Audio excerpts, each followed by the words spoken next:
Lep dober večer vsem skupaj. Vlada Republike Slovenije danes po predhodnem posvetovanju z vodstvom Nacionalnega inštituta za javno zdravje in svetovalno skupino sprejela nekatere odločitve, ki izhajajo iz aktualne epidemiološke situacije in načrta sproščanja ukrepov.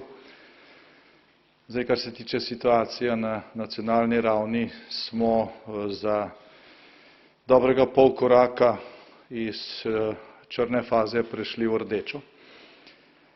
Zdaj, ta prehod ni tako krepak, da bi nas to lahko navdajalo z ne vem kakšnim veseljem. Je pa to napredek.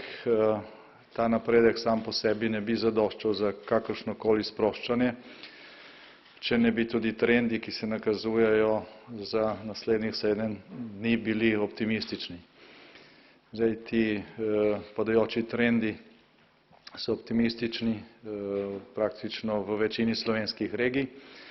9 od 12 statističnih regij pa je prešlo tisto mejo, ki omogoča prvo delno sproščanje nekaterih ukrepov.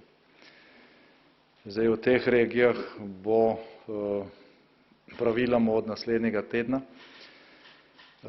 pouk v prvi triadi osnovnih šol potekal po C programu, se pravi v zmanjšanem obsegu, vendar v fizični obliki. Odprti bodo tudi vrtci, se pravi zagotovljeno bo predšolsko varstvo, vendar tudi v skladu z strogimi ukrepi, v skladu z navodili Nacionalnega inštituta za javno zdravje. Zdaj, vsi zaposleni v vrtcih in v osnovnih šolah prva triada se bodo v ponedeljek testirali, tako da se bo pouk in da se bo varstvo praktično začelo v torek naslednji teden. Zdaj, bilo je veliko razprave o tem, kateri ukrepi so eventualno dodatno potrebni za to, da tveganje ob teh sproščanjih ne bi poslabšalo epidemiološke slike v Sloveniji v prihodnje. Preučili smo ukrepe, ki jih sprejemajo v tem času v nekaterih drugih državah Evropske unije in o nekaterih od teh ukrepov bo vlada odločala v prihodnjih dneh. Glede na to, da je epidemiološka slika v Sloveniji še vedno izjemno resna, da smo iz črne v rdečo fazo prešli praktično za dobrega pol koraka, je pri vseh dejavnostih, kjer bo prišlo do določenega sproščanja, še toliko bolj pomembno, da se striktno držimo navodil, da tukaj ni nekih izjem, da upoštevamo vse te ukrepe. Tako zdravstvena inšpekcija kot policija bosta poostrili nadzor. Ne želimo si, da v prihodnjih tednih zaradi poslabšane epidemiološke situacije ponovno nekatere ukrepe, ki jih bomo zdaj sprostili, zaostrujemo. Mislim, da je to v našem skupnem interesu in od naših skupnih naporov bo tudi odvisno, ali je to tveganje, ki ga sprejemamo s tem sproščanjem, bilo pravilno in je razumno. Samo šolniki v tem primeru, samo tisti, ki bodo neposredno izvajali dejavnosti, kjer se ukrepi sproščajo, sami tega tveganja ne bodo mogli zmanjšati do tiste mere, da bi bilo sprejemljivo. Se pravi, od vseh nas je odvisno, od vseh tistih, ki uporabljamo te storitve, da se skrajno zresnimo in te ukrepe upoštevamo. Če kakršnokoli vprašanje, prosim. Zdaj, naj povem še to, da bodo pristojni ministri oziroma ministrice jutri podrobneje obrazložili te sprostitve, sicer pa so v okviru tega, kar je napovedano na zemljevidu oziroma semaforju sproščanja in v zvezi s tem ni kakšnih velikih dilem oziroma skrivnosti. Prosim. Vrčer za Vrtovec STA. Nisem slišala, da bi našteli, katere vsaj obratno regije niso zdaj na rdečem seznamu, torej 3, čeprav razumemo, katere so to za šole in vrtce. Mislim, da je zemljevid že objavljen na spletni strani in lahko pogledate. Trendi so takšni, da lahko pričakujemo prihodnji teden, če ne bo nekih bistveno večjih izbruhov v nekaterih regijah in če se bodo ti trendi nadaljevali, da bodo praktično vse slovenske statistične regije v rdečem. V tem primeru se tudi v teh 3 regijah pač odprlo šole prve triade in vrtce in nekaj ostalih dejavnosti, ki se sproščajo. Ni pa to zagotovo. Če je ta trend tako zanesljiv in številke takšne, da bi bila ta odločitev možna, že danes bi jo seveda sprejeli, ampak tukaj je bilo tveganje preveliko.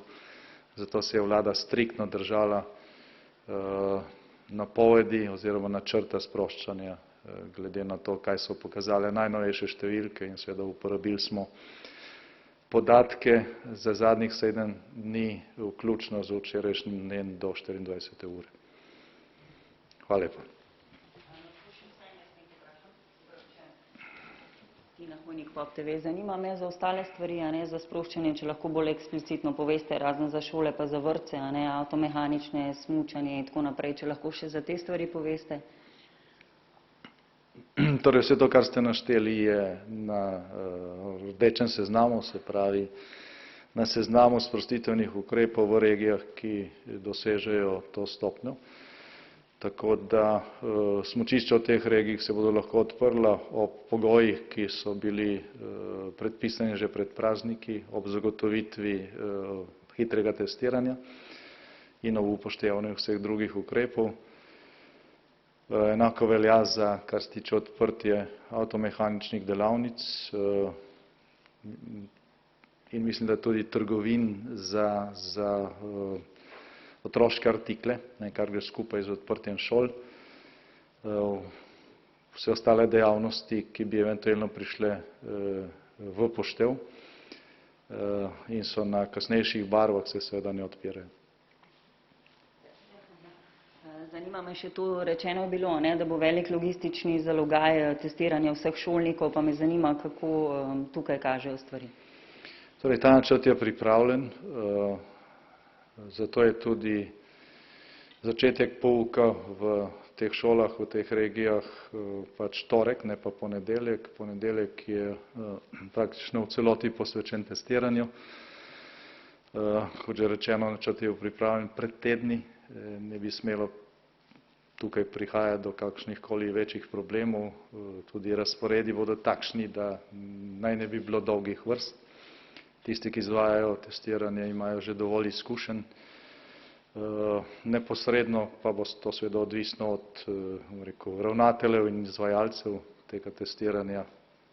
Kolikor vem, so nekateri že bili v stiku, vsekakor je do ponedeljka dovolj časa tudi za to, da se še zadnje malenkosti in podrobnosti tukaj uredi. Skratka, gre za neko dejavnost, ki zdaj ni novost in v ponedeljek je absolutno možno to sicer relativno veliko število ljudi testirati. In ta proces ponavlja tudi v prihodnje. Prosim. Eva Furlan, Televizija Slovenija. Vendarle bi tukaj vprašala, ker šolnike zanima, kako pogosto naj bi bilo to testiranje, če že lahko kaj poveste, pa tudi pričakujejo že jutri zjutraj bolj natančna navodila, kako bo vse potekalo. Če lahko tudi kaj glede tega rečete in če sem vas pravilno razumela, se pravi, sproščanje dejavnosti se začne s ponedeljkom v, se pravi, rdečih regijah.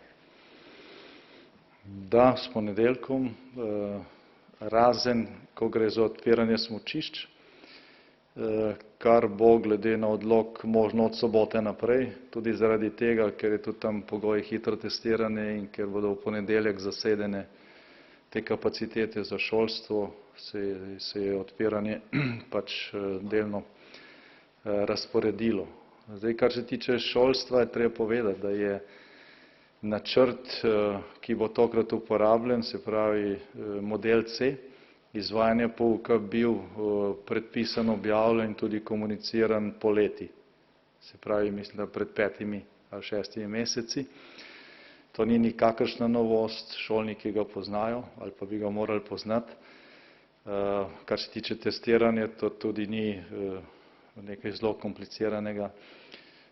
Ministrica bo jutri še podrobneje pojasnjevala, tudi vsa navodila bodo dana na sestanku, ki smo ga imeli z šolniki približno 2 tedna nazaj.